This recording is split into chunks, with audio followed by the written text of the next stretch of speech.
mẹ́ta lọ́dọ̀ mi ìwọlẹ̀ rúmbà ẹ káàbọ̀. Ó sú mi o bàbá mi, ó sú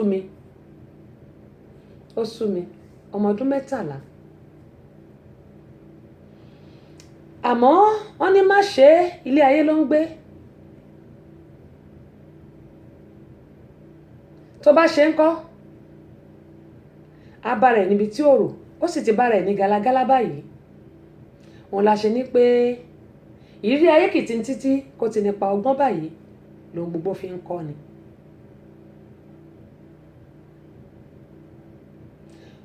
Kò sẹ́ni tó mọ̀ pọ̀n bí kò ṣe ọlọ́mọ. Ó ṣeéṣe ká ní tí ẹ̀ bá wà gẹ́gẹ́ mo ṣe ń sọ pé irú ẹ̀ lè má ṣẹlẹ̀ sí ọmọ yìí. Ṣùgbọ́n tá a bá wò ó irú àwọn ọmọ báyìí ọjọ́ ọ̀la wọn ṣe pàtàkì nítorí pé lákọ̀ọ́kọ́ irú àwọn ọmọ báyìí wọn kì í máa ń nífẹ̀ẹ́ àwọn ọkùnrin mọ́. Ẹlẹ́ẹ̀kejì rèé gbogbo nǹkan tójú wọn ti rí yìí á ti mú wọn á ti ṣe ọkàn wọn lé sí gbogbo àwọn èèyàn pàápàá jùlọ àwọn tó tẹ̀ tó fẹ́ ṣe wọ́n láàánú náà. Tó bá tiẹ̀ wá tún rí ọkùnrin gidi tó jẹ́ ọkọ alálùbáríkà àti ṣí ọkàn wọn payá láti open up kò ní ṣe ṣe torí wọ́n máa rántí gbogbo nǹkan tí bàbá wọn ti ṣe fún wọn. Lágbára Ọlọ́run àtèmi àti ẹ̀yin Ọlọ́run ní ṣe wá ní òbí burúkú. Èpò nílò àkámà òun ni ọ̀pọ̀lọpọ̀ àwọn èèyàn tó ń ṣerú nǹkan báyìí.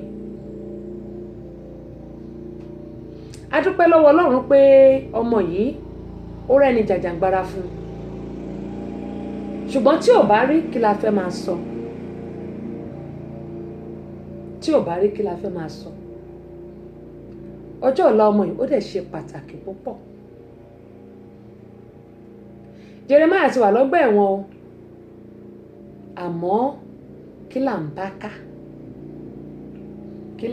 ká? Ìrí ayé fún tòní rèé èyí tá a pè ní ọ̀rọ̀ ṣùnùkùn. Bàbá tó fipá bọ́mọ ẹ̀ lò. Ẹnikẹ́ni tí wọ́n bá nípa láti ṣèrànlọ́wọ́ fún òun náà ní ẹnìkejì rẹ̀ tọ́jú rẹ̀. Ìdí rèé o tí a fi ṣe àgbékalẹ̀ the Center for Family Resources and Women Empowerment. Àjọ tí ń ṣe ìrànlọ́wọ́ fún ẹbí aláìní pàápàá jùlọ àwọn obìnrin tó kù díẹ̀ káàtó fún láwùjọ wa. Àjọ yìí kò lọ́wọ́ ìjọba nínú rárá o. Kájọ gbòòrò ìtura síbi tí bàtà ti ń ta àwọn aláìní lẹ́sẹ̀ jákèjádò orílẹ̀-èdè Nàìjíríà àti lókè òkun. Oúnjẹ la ní ni, aṣọ, owó àti bẹ́ẹ̀ bẹ́ẹ̀ lọ. Kò sí ìta ò lè fi múnú aláìní dùn. The Center for Family Resources and Women Empowerment. Account number wa ni 3137723842 First Bank ní Amẹ́ríkà. Ẹ pè CEO sórí 000-912-7508. Ní Nàìjíríà nílùú Ìbàdàn ẹ pè BIO sórí 003-314-5275. Lábẹ́òkúta ẹ pè Olútáyọ̀ sórí 07031644941. Nílùú Èkó ẹ pè Olúbùnmi sórí 08033435310. Ẹ jẹ́ ká ṣaláì nílò rẹ̀. Àwa náà ò ní dá láì ní o. Gbogbo àwọn obìnrin rere dà á kò palẹ̀ mọ́ Mother's Day tí ó ń bọ̀ yìí nínú oṣù karùn-ún tí a wà yìí ni. Happy Mother's Day in advance. Gbogbo àwọn obìnrin lágbára Ọlọ́run á ṣèyá àwọn ọmọ wa kalẹ̀. Àwọn ọkùnrin wa náà wọ́n á ṣe ọkọ wa kalẹ̀, wọ́n á ṣe bàbá àwọn ọmọ wa kalẹ̀ láti ṣe Elédùmarè. Oṣù yìí oṣù ayọ̀, oṣù ìdùnnú, oṣù àṣeyọrí, oṣù ìgbéga ló máa jẹ́ fún gbogbo wa. Ogun coronavirus yìí Ọlọ́run bá wa kásẹ̀ lórí mẹ́rin àgbáńláyé.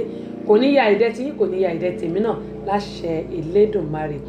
Ẹ má gbàgbé àwọn ètò ọlọ́kanòjọ̀kan tí a ní yóò mọ̀dé sí etígbẹ̀yìn èèyàn wa ní orí www.abinibifm.com. Èyí tá a pè ní Okùn Ìfẹ́. Okùn Ìfẹ́ eré oníṣe yóò máa wà ńbẹ̀ tó jẹ́ pé ẹ mọ̀ gbádùn ní gbogbo ọjọ́ Wednesday, ọjọ́ àánú. Okùn Ìfẹ́ aago 2:30 ọ̀sán ti Atlanta time, Eastern time ni o, sí aago 3. Kò ní sí lórí tẹlifíṣàn wa o, ṣùgbọ́n lórí rédíò wa nìkan lẹ́ẹ̀tì mọ̀ gbọ́. Ẹ̀yin ẹ ṣáà ti lọ sórí www.abinibifm.com ní gbogbo ọjọ́ Wednesday láti ọ̀sẹ̀ tó ń bọ̀ yìí okùn ìfẹ́. Kí là ń pè lókùn ìfẹ́? Okùn ìfẹ́ tó bá já ṣó ṣe é so padà, ṣùgbọ́n kó má já ó dájú kó já káwá la fẹ́ so lọ. Ẹ̀yin ẹ jẹ́ ká jọ pàdé ní gbogbo ọjọ́ Wednesday lórí ètò yẹn tó ní okùn ìfẹ́. Bákan náà ètò kan náà yóò mọ̀ wáyé ní gbogbo ọjọ́ Sátidé tá a pè ní ojú ọ̀run. Kí là ń pè ní ojú ọ̀run? Ẹ jẹ́ a jọ pàdé ní Sátidé. Sátidé yìí aago mélòó ló ti ẹ̀bọ̀ sí náà? Ṣé aago kan ọ̀sán àbọ̀ aago 2 ọ̀sán? Ṣùgbọ́n a fún yín ní a ti fi sórí ayélujára ipe kẹ́ pàdé wa lórí www.abinibifm.com kó tó di pa bẹ̀rẹ̀. Ojú ọ̀run ẹ jẹ́ ká jọ pàdé ní gbogbo ọjọ́ Sátidé. Tó bá di gbogbo ọjọ́ Sunday orin ìyìn ni. A ti gbọ́ wàásì kan lónìí, a tún máa gbọ́ míì torí pé òní Jímọ̀. Bó ṣe ń lọ làwa náà là ń tẹ̀lé gẹ́gẹ́ sọ pé àwọn wàásì ọlọ́kan òjọ̀kan àti àwọn ètò ọlọ́kan òjọ̀kan lẹ́mọ̀ gbọ́ lórí Àbínibí FM. Bákan náà ní gbogbo ọjọ́ Tuesday, ọjọ́ Monday àwọn orin ọlọ́kan òjọ̀kan old school. Tuesday náà orin àti ètò ìlera lọ́rọ̀ láti ẹnu Èjìrẹ́. Ẹ jẹ́ ká jọ pàdé wọn ní aago 9 alẹ́ àti ètò yìí ètò ní Àyọkà níbi tá ti máa jẹ àǹfààní àwọn ètò ìlera ọlọ́kan òjọ̀kan, pàápàá jùlọ àwa tá ní bóyá ìlera kan àbí míì àti àwọn nǹkan tó yẹ pé bóyá a lè gbọ́ tá lè sọ fún àwọn ẹlòmíì tá a mọ̀ tó jẹ́ pé wọ́n ní ìlera ara kan àbí míì. Bákan náà ní gbogbo ọjọ́ Wednesday ẹ jẹ́ ká pàdé Emmanuel lórí TikTok láago 4:30. Ṣùgbọ́n kó tó ta aago 4:30 yẹn a ti gbọ́ eré oníṣe okùn ìfẹ́. Yẹn ní aago 2:30 ọ̀sán. Bákan náà tó bá di Thursday ẹ jẹ́ ká pàdé Queen Abọ́sẹ̀dé lórí ètò ní Àràkéńgé. Ó bá tún wá dijọ́ Jímọ̀ ńkọ́ ẹ tún jẹ́ ká jọ pàdé. Bákan náà èmi ọmọ yín náà ni olólùfẹ́ yín, àbúrò yín, sísítà yín Queen Abọ́sẹ̀dé, ìyálóde amúlùdùn àti ambassador amúlùdùn. Kẹ́mọ̀ yín sọ mú kí ọ̀gá wa Gbọ́baníyì Adéwálé Olúṣọlá ìpè wọn ṣe o, àdúpẹ́ pọ̀ lọ́wọ́ kù àtìlẹ́yìn Queen Abọ́sẹ̀dé. Bákan náà ni mo ń kí aṣáájú Alhaji ọ̀gá mi ìpè wọn kù àtìlẹ́yìn mi. Wọ́n sì kú òǹgbẹ ẹ̀mí wọn tó bẹ̀rẹ̀ náà ni yóò parí ẹ̀ láyà tàlàáfíà. Lágbára Ọlọ́run nífẹ̀ẹ́ lè ṣàṣìmọ́. Ilé yín á rójú o, ọ̀nà yín aráyè kórí bẹ́ẹ̀ fèmí náà àti gbogbo àwọn olólùfẹ́ wa. Tó ẹ̀yin èèyàn wa kó tó di pé a máa fi àdàgbà ẹ̀rọ fún tòní.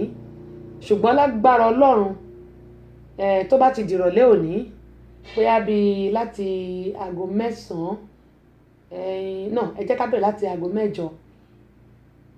A wà lórí www.abinibifm níbi tí a ti máa sọ ìlú sí yín níbàdí. Orin ọlọ́kan òjọ̀kan live ni o, live ni a máa wà live. Ìyẹn tá ń pè ní Àrẹ̀mọ̀tẹ́ká sùn láyọ̀. Ẹ jẹ́ ká jọ pàdé. Àwò ibola báyọ̀ káwadé tẹ́ bá gbàgbé kó tó di pé a mọ̀ fàlẹ́ Èjìrẹ́ lọ́wọ́ ní Douglasville. Ibola bá dé tẹ́ bá gbàgbé ìràn wá létí tó bá di alẹ́. Tó adúpẹ́ pọ̀ lọ́wọ́ gbogbo ẹ̀yin èèyàn àti ẹ̀wà ń bẹ̀ o. Ẹ ṣé gan ni. Iná ní tọwọ́ yín o. Abúdí ń tómi okun o, abúdí ń tómi ọ̀sà. Ibi tẹ́ ti ń mú tẹ́ fi sanwó íńtánẹ́ẹ̀tì yín ọ̀pọ̀ ìbùkún báyìí lọ́lọ́ máa fi rọ́pò síbẹ̀. Gbogbo ẹ̀yin tẹ́ ń fi àtẹ̀ránṣẹ́ ránṣẹ́ sí mi, mi ò fojú di ẹnì kọ̀ọ̀kan o. Gẹ́gẹ́ bí mo ṣe sọ yìí pé ọ̀nà ló pọ̀. Ẹ̀yin tẹ́ pè mí tí mi ì gbé kọ́ yín, ẹ mọ́ bínú. Ṣẹ́ríṣẹ́ tí mo gbà nísìn, wọ́n ní ẹlẹ́rù ló máa ń kọ́ gbé kó tó bá gbẹ́rù ẹ̀. Òun lọ̀rọ̀ rédíò. Ṣùgbọ́n nítorí ìgbádùn tí òun náà ni ayọ̀ tèmi Queen Abọ́sẹ̀dé, mo ní láti wá gbogbo ọ̀nà tí gbogbo ẹ̀ tí ó mọ ọdún gbogbo ọ̀nà tí mò ń wá kò ju pé ó ti gba gbogbo time mi, ó ti gba gbogbo àsìkò mi. Ẹ̀yin tẹ̀dẹ̀ ń fi account number tẹ́ ń send pé kí n fóúnjẹ ránṣẹ́ sí yín, ẹ má bínú sí mi. èmi náà mú wẹ́ni máa ṣèrànlọ́wọ́ fún mi nì.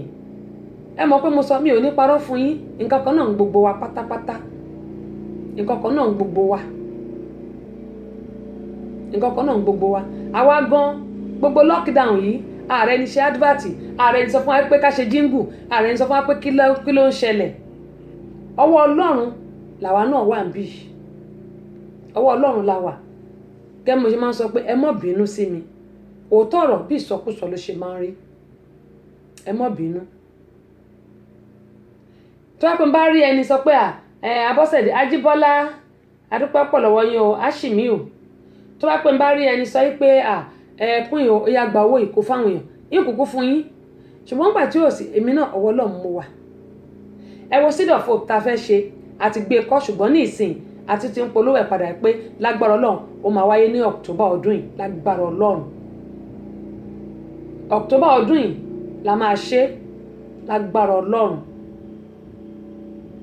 Ìrànlọ́wọ́ ta fẹ́ ṣe fáwọn èèyàn kì í ṣe pé àwa náà ní owó kan ta kó síbì kan, àwa náà ń solicit ní à ń bẹ àwọn èèyàn náà ni. Gẹ́gẹ́ mo yìí sọ, àìmọye àwọn èèyàn ni mo ti bá sọ. Ó ní mo sọ pé gbogbo ẹ̀yin èèyàn mi tẹ́ wà nílùú òyìnbó, ẹ̀yin tí gé ó bá wà lọ́wọ́ ẹ̀ àbí tó bá wà lẹ́yìn ìkúlẹ̀, mo bẹ̀ yín torí Ọlọ́run, ẹ má hesitate láti pè mí.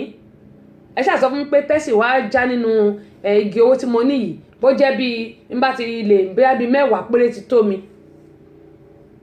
Bí 10 bá ti lè di owó ńlá tó di bí $200,000 ní o, ìyẹn ti tó. Màá pín sí méjì, màá mú ìdá kan gẹ́gẹ́ mo ṣe máa ń sọ, màá fún ara mi ìdá kan tó kù, tó rà ṣe ní nǹkan tá fẹ́ ṣe nínú orí abínibí wa, ṣe ní àwọn nǹkan tó pọ̀ tá a nílò. Ìyín dẹ̀ mú ìdá kan tó kù 100,000 yẹn ń pín, ń bẹ̀rẹ̀ sí fáwọn èèyàn. Ẹ rí pé èmi náà tí n bá lówó lọ mo lè ṣe fún yàn. Ṣùgbọ́n owó ní tòun ò bá sí, kẹ́nikẹ́ni má ṣe dáṣàkàṣà lẹ́yìn òun. Pàápàá jùlọ kò sí báwọn èèyàn ṣe fẹ́ fi owó ránṣẹ́ for now bá a ṣe wà, kò sí bọ́ yìí fẹ́ fi owó ránṣẹ́. Ṣùgbọ́n tó bá ti ẹ̀wà lèèyàn máa fi ránṣẹ́, ṣé nígbà tí ò bá wá sí kí la fẹ́ ṣe? Ọwọ́ Ọlọ́run ni gbogbo wa wà, nǹkan kan náà ń gbogbo wa, kò yàtọ̀ rárá, nǹkan kan náà ń gbogbo wa. Mo wá gbà ládùúrà pé ebi ò ní pa gbogbo wa o, a ní tọrọ jẹ o, a sì ní dààmú. Ọ̀nà ni yóò là fún wa. Ìlú Nàìjíríà Ọlọ́run yóò bá wa la ìlú yẹn kọjá, yóò là lùbí táwọn náà bá wà kọjá. Gbogbo bí ta bá wà Ọlọ́run á gbalẹ̀bẹ̀ fún wa. Gbogbo wa ọkàn wa balẹ̀, a ò sì ní dààmú,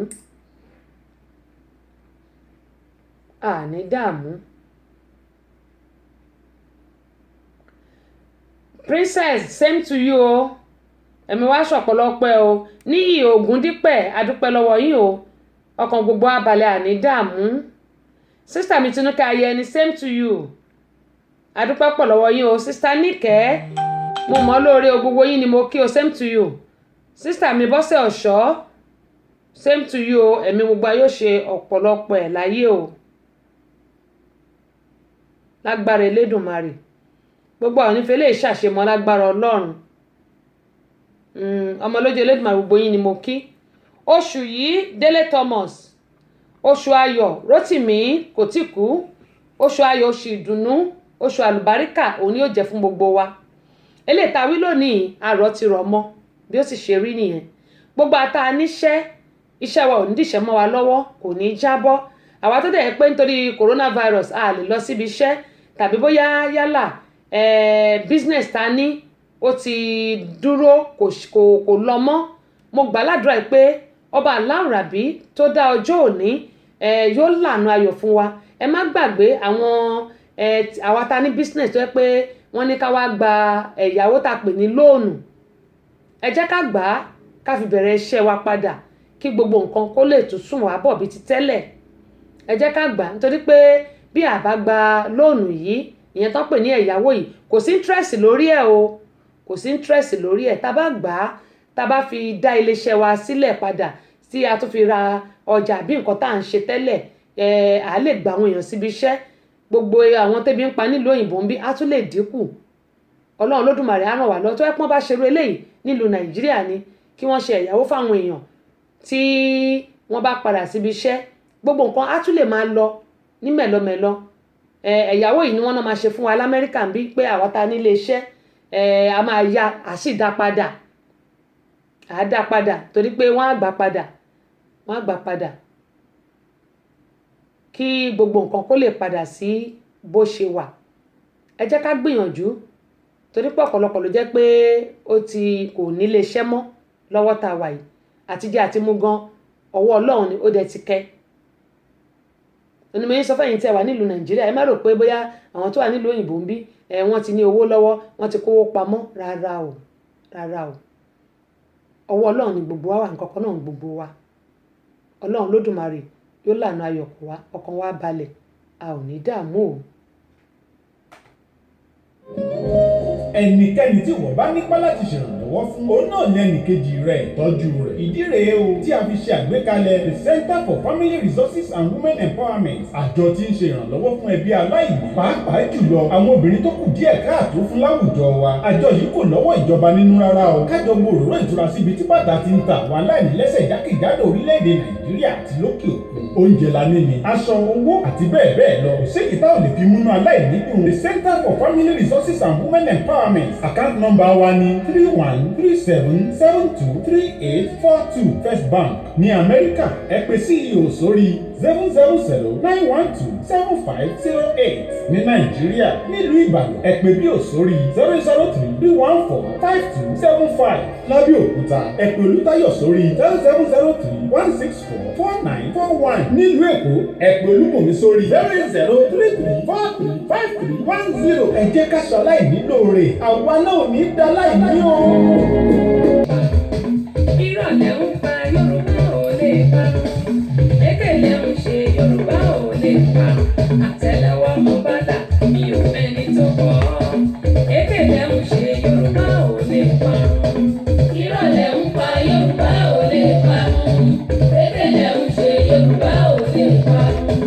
Ìrọ̀lẹ́ ń pa Yorùbá ò lè pa, èkélé ń ṣe Yorùbá ò lè pa, àtẹ́lẹwọ́ mo bá là mi ò mẹ́ni tó kọ́, èkélé ń ṣe Yorùbá ò lè pa.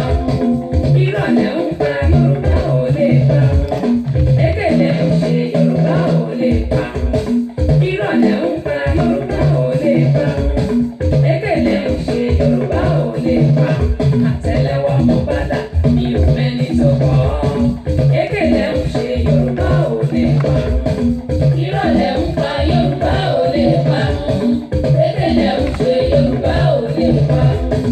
Ìrọ̀lẹ́ ń pa Yorùbá ò lè pa, èkélé ń ṣe Yorùbá ò lè pa, àtẹ́lẹwọ́ mo bá là mi ò mẹ́ni tó kọ́, èkélé ń ṣe Yorùbá ò lè pa.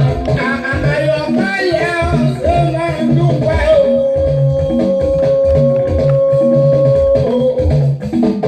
Àbọ̀sẹ̀ tó lọ nígbà fún máa lójú. Tásìṣò òkú ní Nàìjíríà bàbá tiwa torí bọ́bá ti ká gbólókù nílé. Ìwọ ló nílẹ̀ ó ti bẹ̀rẹ̀ oníṣàrà lọ́la wòlíì.